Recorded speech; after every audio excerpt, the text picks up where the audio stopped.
హైదరాబాద్ కూకట్పల్లిలో బాలిక సహస్ర హత్య కేసులో నిందితుని పట్టుకున్నారు పోలీసులు. మైనర్ బాలుడే హంతకుడని నిర్ధారించారు. 5 రోజులుగా కేసును ఛేదించేందుకు పోలీసులు ప్రయత్నిస్తుంటే వారిని డైవర్ట్ చేస్తూ వచ్చాడు బాలుడు. చివరికి పోలీసులకు చిక్కాడు. పక్కా ఆధారాలతో బాలుడిని అదుపులోకి తీసుకున్నారు పోలీసులు. బాలిక ఇంట్లో దొంగతనం చేసేందుకు వెళ్లి హత్య చేశాడు. 10వ తరగతి చదువుతున్న బాలుడు. విచారణలో బాలికను హత్య చేసినట్టు అంగీకరించాడు.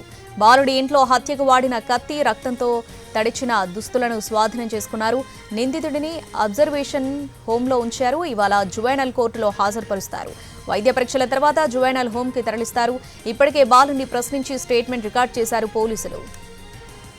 హైదరాబాద్ కూకట్పల్లిలో బాలిక సహస్ర హత్య కేసులో నిందితుని పట్టుకున్నారు పోలీసులు. దీనికి సంబంధించి పూర్తి అప్డేట్స్ మా ప్రతినిధి రాధిక లైవ్ లో అందిస్తారు. రాధిక,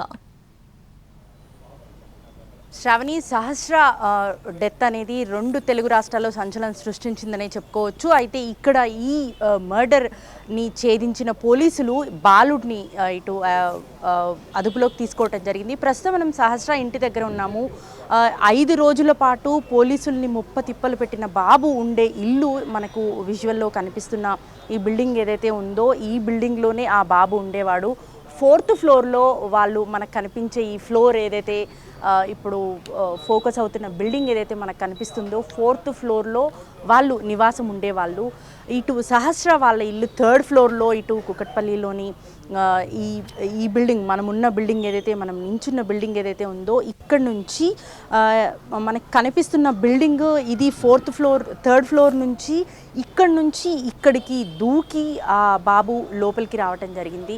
సో సహస్ర ఒక్కతే ఉండటము, అది కాకుండా వాళ్ళ ఫ్యామిలీస్ గతం నుంచి కూడా ఈ ఫ్యామిలీస్ 2 ఫ్యామిలీస్ కూడా పక్క ఇల్లు కాబట్టి హలో హాయ్ ఫ్రెండ్షిప్ అయితే వీళ్ళ ఫ్యామిలీస్కి కూడా ఉన్నట్టుగా తెలుస్తుంది. ఎందుకంటే ఆ బాలుడు ఎవరైతే ఉన్నారో సహస్ర బర్త్డేకి కూడా అటెండ్ అవ్వటము, ఇటు వాళ్ళ ఫ్యామిలీతో పాటు వాళ్ళ సిస్టర్స్తో పాటు ఇక్కడికి వచ్చి అటెండ్ అవ్వడం కూడా జరిగింది. కాబట్టి ఇక్కడ సహస్ర వాళ్ళ ఇంటికి రెగ్యులర్గా వాళ్ళ సిస్టర్స్ కావచ్చు, ఆ బాబు కావచ్చు వస్తూ ఉండేవాడు అని చెప్పేసి ఇక్కడ స్థానికులు చెప్తున్నారు. ప్రస్తుతం మనం చూస్తున్న విజువల్స్లో సహస్ర వాళ్ళ ఇంట్లోకి ప్రవేశించిన తర్వాత మనం ఒక్కసారి ఇల్లు చూసే ప్రయత్నం చేద్దాము. ఇది వాళ్ళ సహస్ర ఇల్లు ఏదైతే ఉందో అందులో ఇప్పుడు ఒక విజువల్ మనకి కిటికీలో నుంచి చూసే ప్రయత్నం చేద్దాము. ఇక్కడే సహస్రాన్ని హతమార్చిన ప్లేస్ ఏదైతే ఉందో అదే మనం ఇప్పుడు లైవ్లో చూస్తూ ఉన్నాము. సో ఇక్కడికి దొంగతనానికి వచ్చిన ఆ బాలుడు కంప్లీట్గా ఆ అమ్మాయి దొంగతనం చేస్తుంటే చూడటంతో ఇంకా ఎలాగైనా దొరికిపోతాను, ఇక్కడ ఉన్న వాళ్ళకి చెప్పేస్తే కనుక తనకి ఇష్యూ అవుతుంది అన్న దీంతో ఆమెను కిరాతకంగా 18 పోట్లు కత్తిపోట్లతో ఆ పాపని, చిన్న పసి పాపని ఇంత కిరాతకంగా హత్య చేయడం జరిగింది. మనం విజువల్లో చూస్తే కూడా వెరీ నార్మల్ మిడిల్ క్లాస్ ఫ్యామిలీగా మనకు ఈ విజువల్ ఇల్లు అంతా కూడా కనిపిస్తున్న సిచ్యువేషన్. సో బాలుడికి గతంలో కూడా కొంత దొంగతనాలు అట్లాంటివి అలవాటున్న హిస్టరీ అయితే ఉన్నట్టుగా ఇక్కడ స్థానికులు చెప్తున్నారు. వాళ్ళ ఫాదర్ కూడా మనకి ఇటు చాలా మద్యపానం తీసుకునేవాళ్ళు, ఎక్కువగా తాగి కొంత బాధ్యతారాహిత్యంగా ఉండేవాళ్ళు. తన తల్లి ఒక్కరే పనిచేసేవాళ్ళు, ఒక కంపెనీలో పనిచేసేవాళ్ళు అని ఇక్కడ స్థానికులు చెప్తున్నారు. సో అట్లాంటి ఒక పేదరికంలో ఉన్న ఈ బాబు దొంగతనాలకు అలవాటు పడడము, చిన్న క్రైమ్స్ వీటిల్లో పాల్గొనటము, అంటే 10th క్లాస్ పిల్లోడు అంటే 14-15 ఏళ్ళ పిల్లోడు, మైనర్ బాలుడు, అట్లాంటి ఫ్యామిలీ కండిషన్ అలా ఉండటము, బాధ్యతారాహిత్యంగా ఉన్న తండ్రి ఒకవైపు ఒక్కతే తల్లి కష్టపడుతూ ఇల్లుని నడిపించటము, నెట్టుకు రావటము, ఇదంతా కూడా ఫ్యామిలీ బ్యాక్గ్రౌండ్ చూస్తే కనీసం చదువు కూడా కరెక్ట్గా లేదు. ఆ బాలుడు రాసిన లెటర్ చూస్తే మనకు క్లియర్గా అర్థమవుతుంది. అంటే ఎంత పక్కా ప్లాన్ ప్రకారం ఒక స్కెచ్ వేసినట్టుగా, చాలా పెద్ద క్రిమినల్స్ కనుక పథకం వేస్తే ఎలా స్కెచ్ గీసి ఇట్లాంటి కిరాతకాలకు పాల్పడే ముందు చేస్తారో అంత పకడ్బందీగా ఈ బాలుడు చేయటానికి కేవలం ఇప్పుడు వస్తున్న ఈ OTT సినిమాలు కావచ్చు, సోషల్ మీడియా ఇన్ఫ్లుయెన్స్ కావచ్చు, ఇటు యూట్యూబ్స్లో వచ్చే వీడియోస్ కావచ్చు, అంటే ఎట్లా క్రైమ్ చేయాలి, ఎలా క్రైమ్ చేసి తప్పించుకోవాలి అనేది కూడా క్లియర్గా సిఐడి లాంటి ప్రోగ్రామ్స్ని చాలా రెగ్యులర్గా ఫాలో అయ్యేవాడు అని చెప్పేసి తెలుస్తోంది. పోలీసుల విచారణలో కూడా తెలిసినట్టుగా ఇటు ఒప్పుకున్నట్టుగా తెలుస్తుంది. సో సహస్ర డెత్ సంబంధించి ముందుగానే ఈ బాబు ఎలా ఇక్కడికి వచ్చిన తర్వాత ఆ అమ్మాయిని హతమార్చాలి, అట్లాగే ఎట్లాంటి సిచ్యువేషన్ నుంచి ఎట్లా బయటపడాలి, ఎలా తప్పించుకోవాలి అనేది కూడా చాలా ప్రీప్లాన్డ్గా అబ్బాయి పేపర్ మీద పిన్ టు పిన్ నోట్ చేసుకొని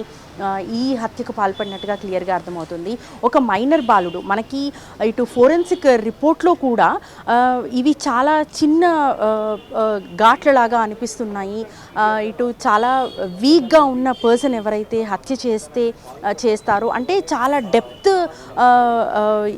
పోట్లు అనేవి కనిపించట్లేదు. అప్పుడే సస్పెక్ట్ చేశారు ఇది మైనర్ బాలుడు చేసి ఉంటాడు అనేసి. ఆ అబ్బాయి చూడటానికి చాలా బక్కపలచగా ఉన్నాడు. ఆ అబ్బాయి పొడిచిన కత్తిపోట్లకి ఆ అమ్మాయి చనిపోతుందో లేదో అని రిపీటెడ్గా కంటిన్యూస్గా ఈ తల దగ్గర కావచ్చు, బాడీ పార్ట్స్లో మనకి దాదాపుగా 18 పోట్లు పొడిచాడు. అంటే ఆ అబ్బాయి వీక్గా ఉండటము, చనిపోతుందో లేదో, ఒకవేళ చనిపోకపోతే తన గుట్టు రట్టవుతుంది అనే దీంతో రిపీటెడ్గా 18 పోట్లు పొడిచి ఆ పాపని కిరాతకంగా హత్య చేయడము. హత్య జరిగిన రోజు నుంచి 5 రోజుల పాటు పోలీసులు, ఇక్కడున్న ఎస్ఓటి పోలీసులంతా కూడా దాదాపుగా 300కు పైగా స్థానికులని ఇంట్రాగేట్ చేసినప్పుడు కూడా ఎక్కడా కూడా ఈవెన్ ఎక్కడ క్లూస్ కూడా ఉండకుండా అబ్బాయి జాగ్రత్త పడ్డాడు. అంటే ఎంత క్రిమినల్ మైండ్ 14 ఇయర్స్ బాబుకి ఉంది అనేది క్లియర్గా అర్థమవుతుంది. ఎడ్యుకేషన్ కరెక్ట్గా లేదు, ఫ్యామిలీ బ్యాక్గ్రౌండ్, ఫైనాన్షియల్ స్టేటస్ కరెక్ట్గా లేదు, ఇంట్లో పరిస్థితులు బాగాలేవు, తండ్రి బాధ్యతారాహిత్యంగా ఉన్న తండ్రి ఇంట్లో ఉన్నాడు, తల్లి ఒక్కతి పనిచేసి ఇల్లుని గడుపుతున్న పరిస్థితి.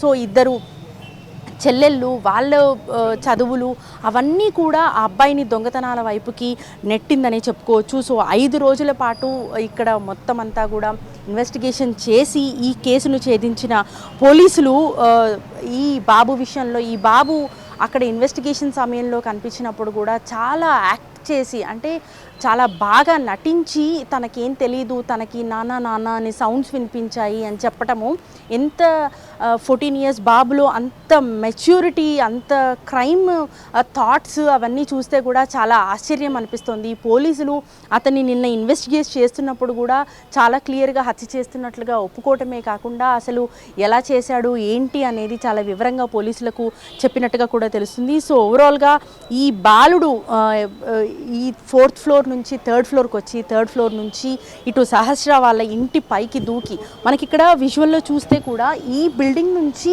ఈ బిల్డింగ్కి దూకడానికి నా చెయ్యి క్లియర్గా ఇక్కడికి అందుతుంది, అంటే 2 feet కూడా డిస్టెన్స్ లేదు. సో దీని సహాయంతో కానీ, ఆ చివర ఉన్న పోల్ సహాయంతో కానీ ఈ బాబు ఈ ఇంట్లోకి చొరబడి ఉంటాడు ఎవ్వరు లేని సమయం. ఎందుకంటే ఫ్యామిలీస్ కూడా తెలుసు కాబట్టి ఎవరు ఏ టైంకి వెళ్తారు బయటకి, ఎప్పుడు వస్తారు అనేది క్లియర్గా ఒక సమాచారం అయితే ఆ అబ్బాయికి ఉంది. కాబట్టి చాలా ఈజీగా 4th ఫ్లోర్ నుంచి 3rd ఫ్లోర్కి వచ్చి 3rd ఫ్లోర్ నుంచి ఈ బిల్డింగ్లోకి, సహస్ర వాళ్ళ ఇంట్లోకి దూకి ఈ కిరాతకానికి ఒడిగట్టాడనే చెప్పుకోవాలి. సో ఓవరాల్గా ఈ ఘటన అనేది అందరినీ కూడా భయభ్రాంతుల్ని చేస్తున్న సిచ్యువేషన్. ఎందుకంటే అమ్మాయిలు ఇంట్లో నుంచి బయటికి వెళ్ళిన తర్వాత మళ్ళీ రిటర్న్ వచ్చేంత వరకు కూడా తల్లిదండ్రులు అరచేతిలో ప్రాణాలు పెట్టుకొని ఉంటారు. కానీ ఇంట్లో ఉన్న చిన్నపిల్లలకు కూడా సేఫ్ లేదు, ఇంట్లో ఉన్న వాళ్ళకు కూడా భద్రత లేదు. అంటే ప్రతి ఒక్కరిని కూడా భయపెట్టిస్తున్న పరిస్థితి. పిల్లలున్న ప్రతి తల్లిదండ్రులు కూడా ఈ హత్య అనేది చాలా భయపెట్టించిందనే చెప్పుకోవాలి. సో సహస్ర డెత్ మర్డర్ ఏదైతే ఉందో ఇక్కడ ఈ ఆ ప్లేస్ కూడా చూస్తే మనకు చాలా హృదయ విదారకంగా అనిపించిన పరిస్థితి. సో చిన్నపిల్లల్లో ఇట్లాంటి క్రూరమైన ఆలోచనలు, ఒక క్రైమ్ థాట్స్ అనేది పెంచడానికి ఎక్కడ పునాదులు పడుతున్నాయి, ఎందుకు ఇదంతా కూడా జరుగుతుంది అనే ఒక చర్చ అయితే కొనసాగుతున్న పరిస్థితి. ప్రస్తుతం బాలుడైతే అబ్జర్వేషన్ హోమ్లో ఉన్నట్టుగా కూడా చెప్తున్నారు. అయితే పూర్తి స్థాయిలో ఆ అబ్బాయి నుంచి రికార్డ్ అంతా చేసి, స్టేట్మెంట్ అంతా రికార్డ్ చేసి ఇవాళ కోర్టుకు హాజరుపరిచి, జువెనైల్ కోర్టుకు హాజరుపరిచి ఆ తర్వాత ఇటు హోమ్కి తరలించే అవకాశాలు కూడా కనిపిస్తున్నాయి. Shravani. Right Radhika, thanks for the updates.